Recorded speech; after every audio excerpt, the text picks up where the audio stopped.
کہتے ہیں الذین، وہ لوگ اذا اصابتہم، جب انہیں پہنچتی ہے مصیبت، کوئی مصیبت۔ اب یہاں پہ جو اصابہ کا لفظ آ رہا ہے، اس کا مطلب عربی زبان میں ہوتا ہے کہ تیر سے کسی چیز کا نشانہ باندھنا، اور جب تیر جا کے عین اپنے نشانے کے اوپر لگتا ہے تو اس کو اصاب کہا جاتا ہے۔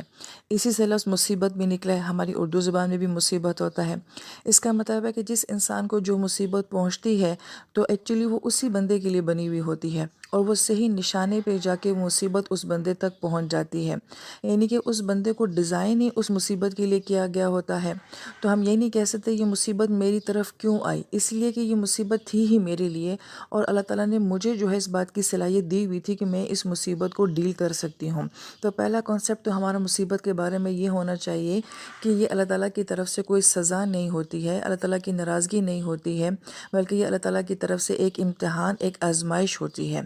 پھر جو اس مصیبت میں کیسا ریئیکشن دیتے ہیں، قالوا، وہ کہتے ہیں انا للہ و انا الیہ راجعون، وہ کہتے ہیں کہ بے شک ہم اللہ تعالیٰ کے لیے ہیں اور بے شک ہم نے اسی کی طرف جو ہے وہ لوٹ جانا ہے۔